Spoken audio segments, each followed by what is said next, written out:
Hello and welcome. I'm Leigh-Ann Gerrans and you're watching W News Extra, broadcasting live from the Arabiya studios. These are our top stories. Polls open in New York as the city elects their new mayor. Zohran Mamdani is the current favourite, despite Trump threatening to pull funding. British Chancellor Rachel Reeves refuses to rule out tax rises as she provides a preview to the budget. And arise Sir David.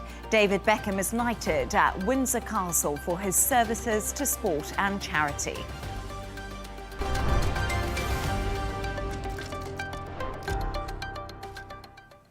Now, voting is underway in New York as the city elects its next mayor. Democrat candidate Zohran Mamdani is a frontrunner, facing off against independent candidate Andrew Cuomo and Republican nominee Curtis Sliwa. Speaking to CBS, the US President Donald Trump endorsed Cuomo and urged voters not to choose Mamdani, threatening to cut funding to New York if Mamdani wins. Take a listen to what he had to say. Zohran Mamdani, 34-year-old Democratic socialist. He's the communist, not socialist, communist. He's far worse than a socialist. Some people have compared him to a left-wing version of you, charismatic, breaking the old rules. What do you think about that? Well, I think I'm a much better-looking person than him, right? But what if Mamdani becomes mayor? It's going to be hard for me as the president to give a lot of money to New York, because if you have a communist running New York, all you're doing is wasting the money you're sending there. So I don't know that he's won, and I'm not a fan of Cuomo one way or the other, but if it's going to be between a bad Democrat and a communist, I'm going to pick the bad Democrat all the time, to be honest with you. To discuss this and all of today's stories, I'm joined by Managing Director of This Is Dubai, Michael Jabri-Pickett, and columnist and correspondent Gemma White. Michael and Gemma, thank you so much for joining us. First of all, I'm glad that Donald Trump cleared up that he's the better-looking man. Very important to do so in his interview with 60 Minutes on CBS. But really, we have to look at this. And Trump is endorsing Cuomo. He's come out and done it. How significant is this? In any other year, it's massive. This year, 9 months of Donald Trump and everything the world has gone through, we have redistricting talks going on in Texas and California. There are also National Guards in the cities. You have a government shutdown, which looks like it will be the longest in U.S. history. So for a Republican president to endorse a Democratic mayoral candidate in America's largest city, normally would be a big deal, but I don't think this year it's really that outrageous. I think that what you have here is somebody who is a socialist, not a communist, despite what Donald Trump says. And he is, interestingly, the most charismatic and engaging Democratic candidate that the Democrats are putting forth anywhere.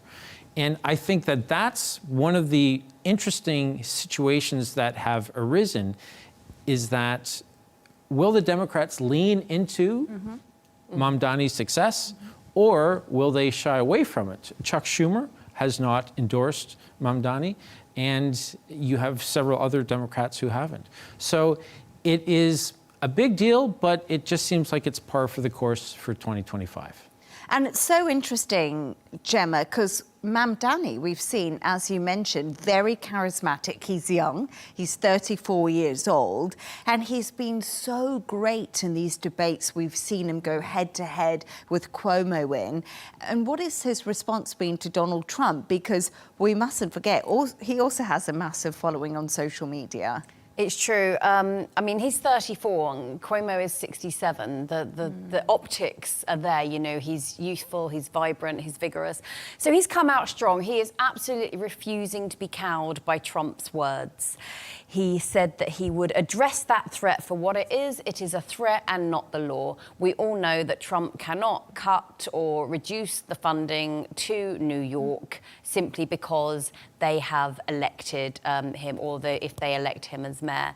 And it's also, and we've covered this on the show before, it's is Donald Trump saying that New Yorkers aren't Americans then? You know, if they happen to vote for him, he's supposed to be the president of America, and that's absolutely everyone there. You can't just, you know, cut off funding or say you're going to, because they've voted for someone that you don't want. It's a democracy. So yes, he's come out very strong. He has said when Trump endorsed Cuomo, Mamdani took to X to say, I know how hard you worked for this, to Cuomo. He's got that. He knows how to do those snappy comebacks that absolutely all his supporters and young people are going to absolutely love, because they love when they see someone engaging on social media in ways that they can understand. Now, I'm also interested, like the debates have been... We've seen this globally as well. We've seen these, you know, in the Netherlands. We've seen, you know, young Rob Jetten. Yeah, we're seeing these younger people take the reins in politics. And I always think that America was built on youth and vigour. And yet, when you get these young people rising up through the ranks, they're told by people in their 60s or 70s, no, we don't want you, sit down, it's not your time. And I think the voters are going to decide here. And what I think is interesting, if we have a look at all of this, what you said, it's the young vote there, and that's what Mamdani's appealed to. But I worry in some respects, and I think other people are thinking about this too. Mamdani, it's been a grassroots movement that we've seen, and it's come from the socialist side of politics, the left side of the Democrats, which we haven't seen in a long time. And I was looking at what he's proposing: free transport, rent freezes, free grocery stores. And I was thinking, right, this all looks great on paper and will definitely get the youth vote. Like if we looked in the UK when it came to Jeremy Corbyn, and obviously university, you know, free universities and all of that stuff, but it didn't correlate. They couldn't pass anything. It just didn't happen. So I wonder if Mamdani's going to come in and then he can't really do anything. So I think this is an issue that voters, as we've talked about, struggle with around the world, where politicians will campaign on a certain set of principles, and then they'll be elected, and then a certain different set of principles will actually rule the day. It is the reality that most voters are faced with. But what Zohran Mamdani has done is he's been able to capture a moment. Yeah. And I think it's because he's so successful on TikTok. I also think it's because he's so eloquent. He is somebody who is able to address the concerns in a way that sounds like it's not coming from a politician. He sounds like he cares. Yes, and certainly not from a career politician, right? It's coming from, I saw him being interviewed, and somebody asked him, you know, some days you'll be, you know, at a mosque, or you'll be at a church or a synagogue, and then at night you'll be at a basketball game, or you'll be at a nightclub. And he said, I want to appeal to New Yorkers. I have to go where New Yorkers are. And that makes it seem like he's somebody who is of public service, which is what you want a politician at the core to be about. And I would agree with that. And, you know, we've seen him in a nightclub. He was a rapper. Yes. Can you believe it? Yeah. He was a rapper. I think, well, that's pretty cool, isn't it? Many of us can't rap, but it's just... Many of us can't dance. Yeah, that's true. Donald Trump. But I like Trump's dancing. But I was just looking at Mamdani, and he's got a great smile. He's got great charisma, like Barack Obama. But him coming into power has really scared the old school, like you did say, and especially all the money and all the wealth in New York. We can't forget that. Like, he's thinking of heavily taxing the wealthy, and that's going to obviously cause panic, because New York is a place which makes a lot of money, and it is the hub that generates the cash for the whole of America. What's interesting to me is he did actually come from a privileged background. I think they moved to the US when he was about 6 or 7. He went to private school, very expensive private school. Both his parents are Harvard graduates. So I'm wondering if he can lean into both, both worlds here. He has experienced privilege and he has experienced that kind of elite way of living in New York. And he does get in amongst it with people who aren't as privileged as well. I think the Democrats are missing a trick here, showing that he can perhaps appeal to both sides. Well, when you had somebody like John F. Kennedy, who was one of the last Democratic presidential candidates who really captured it again a moment, incredibly privileged. Yeah. But he also was able to understand what it is that the American people wanted and how to speak to them. And that's, I think, what Mamdani has done so well, is because in February, he was less than 1%. He was nowhere to be seen. And yet he was on TikTok, and that grew. And he was comfortable. I've heard him being interviewed. I've heard his PR team being interviewed. And they've said, actually, what happens often is that he would come to us with an idea that we could do on his channel. That was what helped capture, again, a moment for so many people. I also saw that just today, there have been 730,000 early voters in the mayoral race, which is 4 times more than the last time 4 years ago. That's where he's really invigorated the American voters in New York. And this is where, to your point, something we discussed earlier, he's putting the Democratic Party in an incredibly awkward position moving forward. And I would agree with that, because the Democrats have to now decide where they are, what their party stands for, because that's something that has been lost. Yes. Which we saw when Joe Biden dropped out, Kamala Harris came in. And I think this is actually a reset for the Democrats more than it is for Donald Trump. But obviously the votes haven't come in. We're all just assuming that Mamdani will win, but we will know tomorrow when they all counted, but lots happening in New York. Thank you for your thoughts on that. Stay right there as we move on to another story now. And the British Chancellor, Rachel Reeves, has refused to rule out tax rises in her upcoming budget as she promises to make the necessary choices.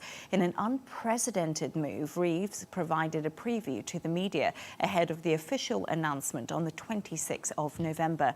The Labour Party previously pledged not to increase income tax, VAT, or national insurance in their general election manifesto.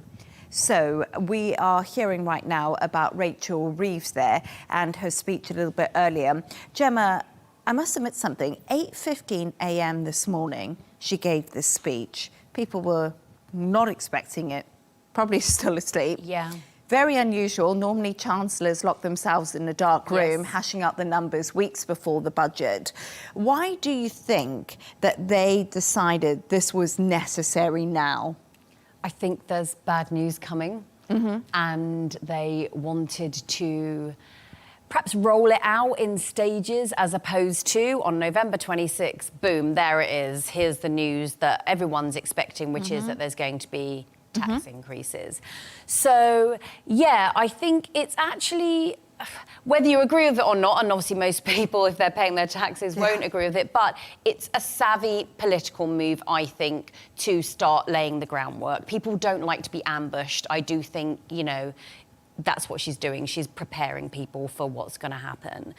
So it also comes as people are expecting the Labour Party to break their manifesto promises. Now, that is a huge deal. That's a bigger deal as there's going to be tax increases. So again, there's a softly approach. There's lots of blaming, past governments. There's blaming the lingering effects of the pandemic.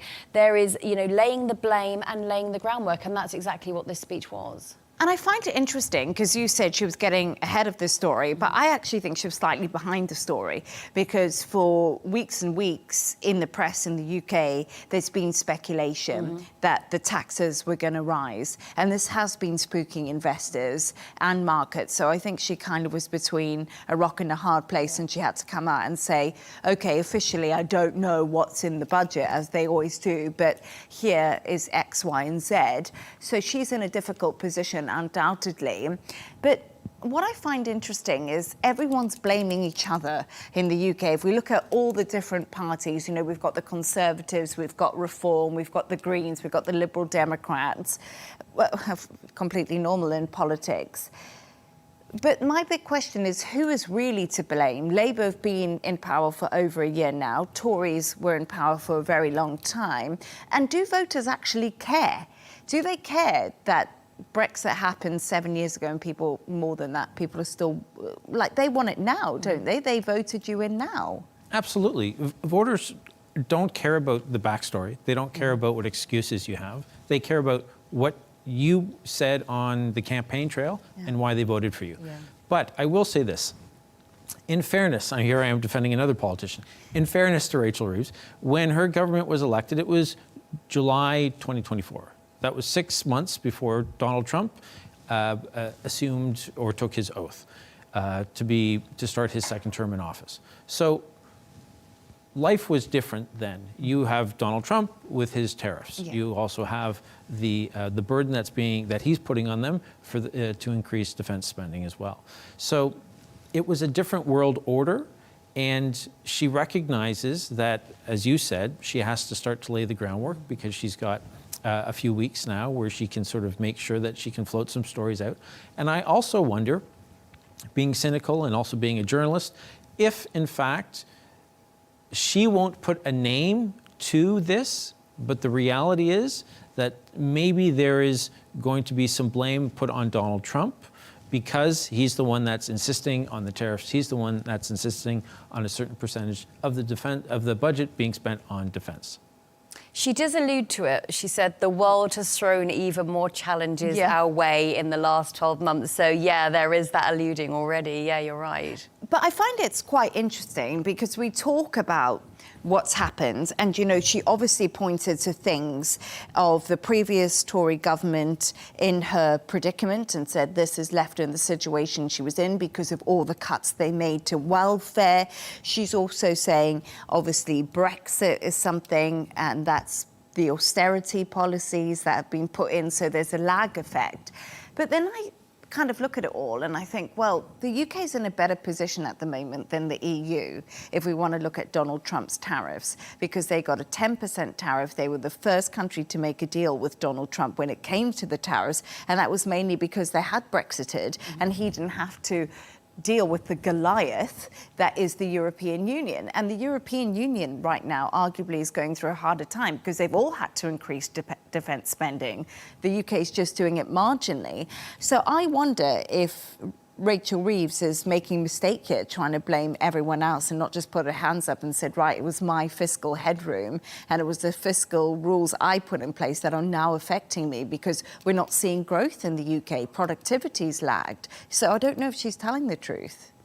I think she's trying to cover her bases as best she can. She is a politician. She wants to make sure that she has talking points. She also wants to make sure that what she's going to, she wants the voters who don't care for the reasons, but she wants them to understand that these are all of the different scenarios that have come into play why we're now in this position. And I don't think she necessarily wants to be the one that's going to stand up and say, this is all on me, I dropped the ball. But Gemma, do you not think the British public would be furious? People who voted for Labour right now, hearing this and elected them in on the manifesto promise, they weren't going to raise taxes on working people because we know there's a cost of living crisis and people are struggling. Yeah, she's talked about her focus with the budget will be on the NHS, the cost of living crisis and reducing national debt. I think what is understandable about the UK, what people need to understand is if you're Labour or Conservative, you're usually quite dyed in the wool. You're usually kind of with that party, you know, from the cradle to the grave. Yes. And so I do think most people who voted Labour, obviously you'll have some people who drift, but they couldn't ever see themselves voting Tory because it is really seen as parties along class lines. Labour Party is the party of the working classes, Conservative of the middle and upper classes.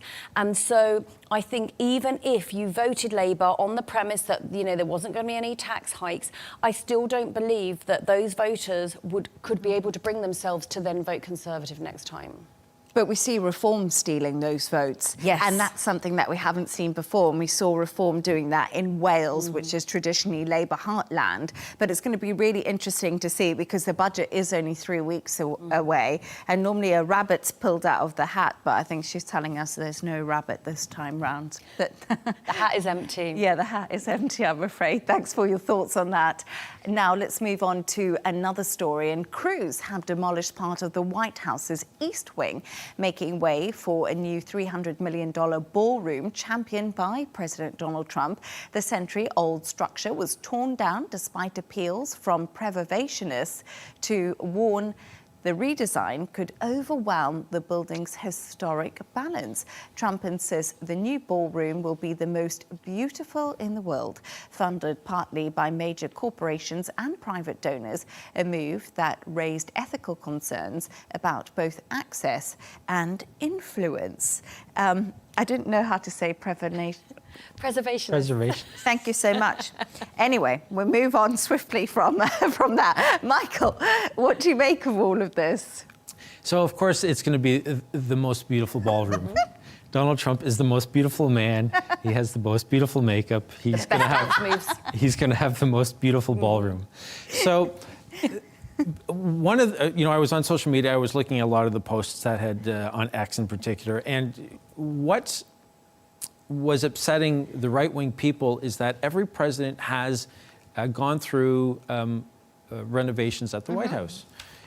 And then there would be the other people who would say, yes, but those, the big ones at least, were all approved by Congress.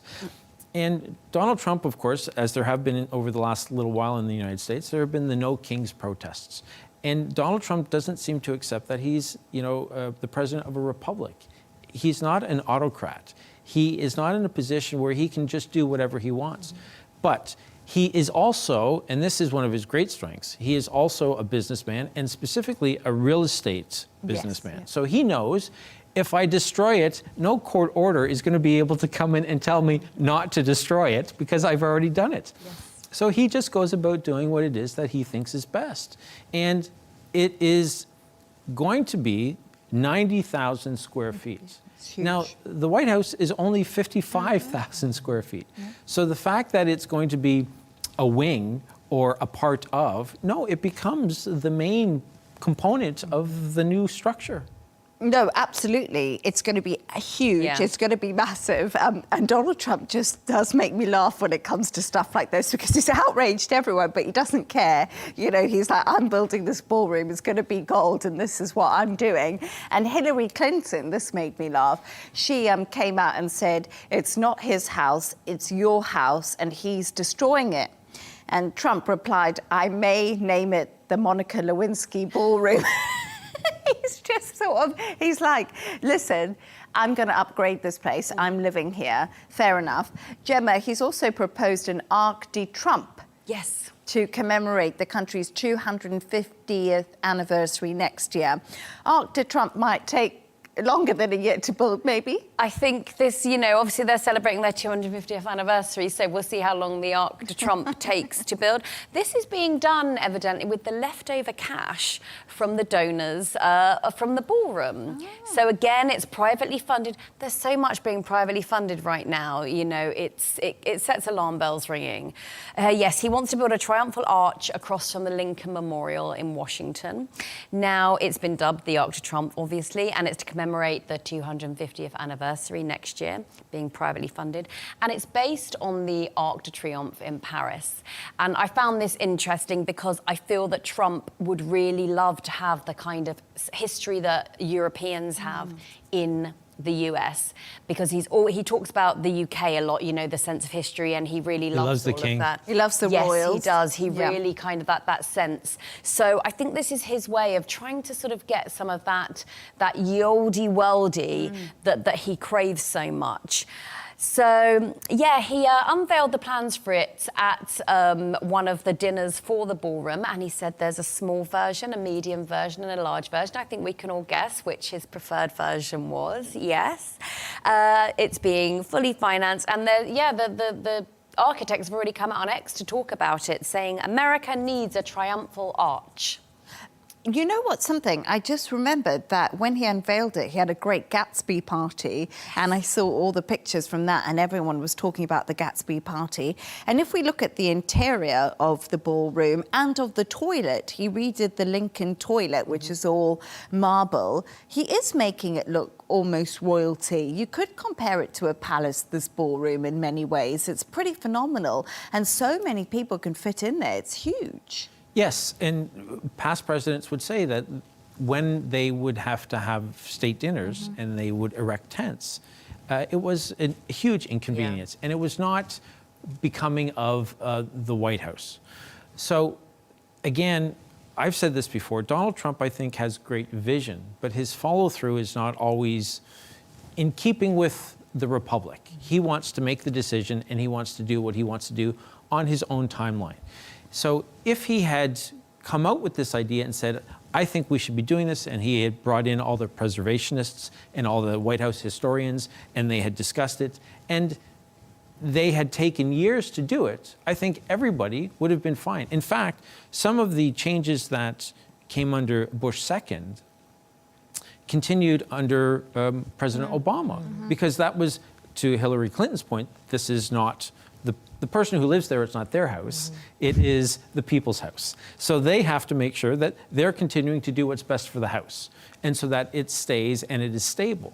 But Donald Trump is, you know, he's a man who's almost turning 80. He is presumably not going to run again, recognizing he's maybe near the end, and that he wants to cement his legacy. And this is one way where he can make sure that something that he has done for the White House maybe sticks around for another 250 years. He is going to name it after himself as well, like 100%. Oh, really? The Trump ballroom? I think it's going to be the Trump ballroom. Yeah. It's he does want that legacy, doesn't he? Long after he goes. Yeah. I must admit something. I'm very old-fashioned, and I like velvet curtains and gold chandeliers. The old glamour. I love the old glamour, and I think Donald Trump is bringing that back a little bit. But I would say, and we've talked about this before, the optics don't look that good right now. With the cost of living, yes. Yes, and that's one of the reasons why Mamdani has done so well, is because he talks about the cost of living. And in the other races for governor in Virginia and New Jersey, again, that's what they've run on as well. And yet right now you have a $300 million gold ballroom that is, well, probably gold, that's being built. That just doesn't look good. Make America great again. Thank you so much for your thoughts on that. Make America gold again. Well, make it gold again. That can be the name of the ballroom. Now, David Beckham has been knighted by King Charles today for his services to sport and also charity. The former England and Manchester United player has said he feels immensely proud. He was joined by his wife Victoria, now known as Lady Beckham, for the ceremony at Windsor Castle. Michael, we've been waiting such a long time for Sir Beck's golden balls, as he was once known, to be knighted. You know, do you think this is well overdue? I don't. I did a little bit of research, and Queen Elizabeth II had knighted a few people who were older than 100. David Beckham is 50, and he's been a UNICEF Goodwill Ambassador for 20 years. He does good work, and I know that this is incredibly important to him, and I saw the ceremony. He looked absolutely giddy. He looked a little bit nervous. He certainly looked thrilled, certainly during the exchange that he had with King Charles. But I don't know that this had to happen now. Maybe I'm a little bit critical of these issues because I don't know that a football player deserves to be knighted, but maybe I'm a little bit old school about these things. But there's no harm in doing it. And I think that certainly these traditions are important, and I'm a big believer in traditions. I think those are important as well. And if it's going to help maybe his or his wife's Netflix documentary do a little bit better, then maybe that's a good thing. I'm absolutely horrified. Horrified. Where's your enthusiasm, Yes. Michael? For I think the I golden am ball? enthusiastic, but just on the other side. David Beckham. He's been an institution. He's royalty. Yeah, he is. He's British royalty. He is an basically, yeah. institution. David Beckham was arguably one of the most famous men in the world. How many World Cups did he win? Pardon? How many World Cups did he win? He did very well. Didn't he win the treble? He won the Euros. Yes, Yeah, but no World Cup. No World Cups, no. But with Man United, he did well. Yes, but no World Cups. Fair enough. But, I mean, he still was arguably one of our most famous exports for a very long time. Well, there was a great film named after him, right? Bend It Like Bend Beckham. It Like Beckham. Yeah. I'm very disappointed in Michael. I think it's long overdue. You should have got this a long time ago, I'm Gemma. absolutely giddy that I've upset you. Yes, horrified, Gemma. I disagree. I think it's his time. Definitely, I don't think he has to wait till he's 100 to become Sir David. He'd probably still look as good as he does now. He's a handsome chap. There's absolutely no denying that. This will be very symbolic for him. He has wanted it for so long. That's absolutely no secret. It's the worst kept secret in the UK how much David Beckham wanted a knighthood. It's an acknowledgement as well of his contributions to sport, his ambassadorships, his work in charity. He also works for the King's Foundation. He's a self-confessed huge royalist, which would have helped his cause as well. Now, I love that Victoria becomes Lady Beckham as well. Posh spice. Yes, exactly. She's posh spice. They sat on thrones at their wedding. She had a little tiara that was like a crown. It seems fitting.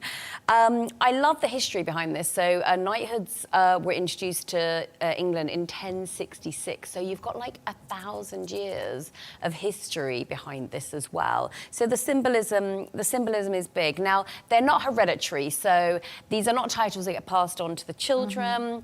There aren't even really that many, big perks and privileges. Obviously, you get to sign, hi, Lady Beckham and Sir David. So, but yeah, the optics and the gravitas of it are what's important. And in the UK, titles are still incredibly important. Very important. I think that's something that is difficult to translate. Yeah. But also something, we talk about David Beckham, and yes, him and his wife brought out these Netflix documentaries. They both a brand when it comes to themselves. But when I think about Posh and Becks, Victoria Beckham started off as a Spice Girl.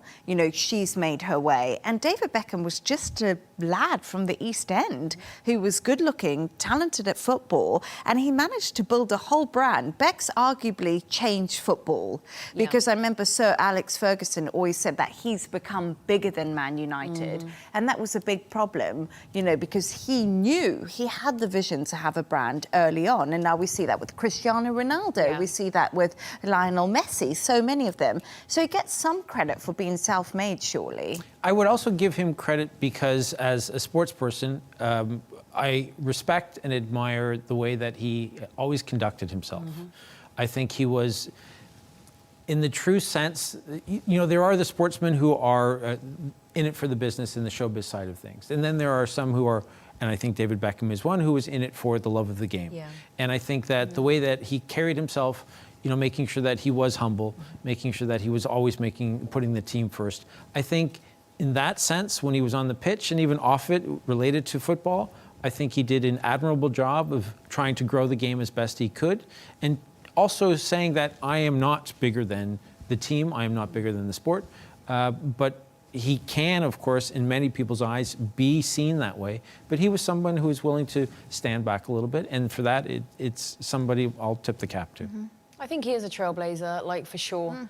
But I don't think enough credit is given to Victoria either. She took this unfashionable young man with a curtains hairdo, and she turned him into what he is now. So all credit now to Lady Victoria. But yeah, his talent and her vision, what a power couple. And I also think she stood by him through all the scandals, all the controversies. David Beckham hasn't always been clean cut. If we have a look at his history when it comes to lots of different things, women, taxes, there's been problems in that relationship. And Victoria's held it together. And she is really by his side through all of it. And I saw a post from her and she says she's immensely proud of David. She's always been by his side. And I guess we can always see them as a dynasty, can't we, when it comes to fame? And I don't know about you, Gemma, but I was a Spice Girl from the beginning. Oh, loved Yeah. the Spice Girls, loved their messaging, loved everything about them. And I also think they've come together, they realise they are stronger as a brand that are together, and they have weathered so much. And whether you agree with that or you don't, they have been together for a very long time and they have built this thing, and now they're being rewarded, and I'm here for it. We've convinced you? You're here for it now? No? All right, Michael. You know, maybe we'll get David Beckham on next, and that will impress you. Anyway. Can I come on that show? Yeah. Now, it's that time of the show where Gemma White and Michael Jabri-Pickett, very formal, have chosen their best stories of the day. Michael, let's talk to you, and yours all is about a former US vice president who sadly passed away, and we've heard about that today. What more do we know? So, you say sadly, and I think it's always a shame when people die, but there are many people who would actually celebrate this man's death. Dick Cheney died at 84. I don't think anyone's going to argue that he was the most powerful vice president in U.S. history. Yeah. Some will probably argue that he was not the most divisive, but I think that that is part of the legacy. He has a very complicated, I think, relationship. Certainly near the end of his life, it also changed with American politics. So he started out very young in the Nixon administration, ended up serving as chief of staff for Gerald Ford, and then he was also Secretary of Defense for Bush I and Vice President for Bush II. And the story, how he became president, is that George Bush had asked him to sort of lead the committee to find the vice president. And in the end, George Bush picked him. Now, he also has some health. I'm going to mention this stuff just because it's spectacular. So see, he had 3 heart attacks and 1 triple bypass before the age of 50. Wow. He ended up having 5 heart attacks in his life. And at the age of 71, he had a heart transplant. Yeah. He also famously, in 2012, was on a hunting trip and shot a friend in the face, who survived and forgave him, and they joke about it.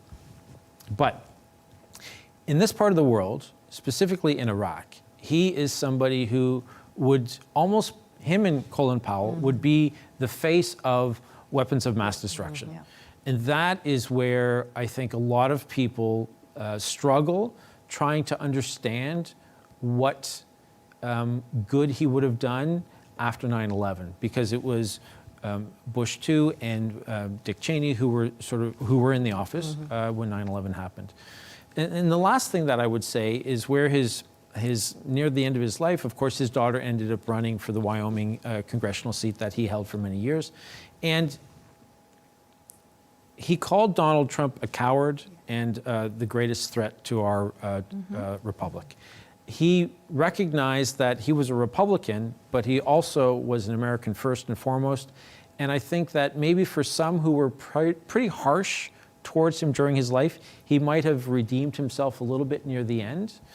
Certainly a man who had a fantastic public life, and he also had a very successful family life as well. But at the age of 84, his family said that he died from complications from pneumonia. Michael, thank you very much for that on Dick Cheney, who we obviously found out today lost his life. And Gemma, we'll move on to your story, which is a little bit lighter.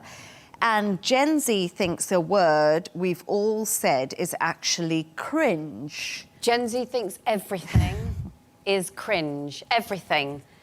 But the latest is, I want to see if we're all guilty of this, is writing lol. LOL.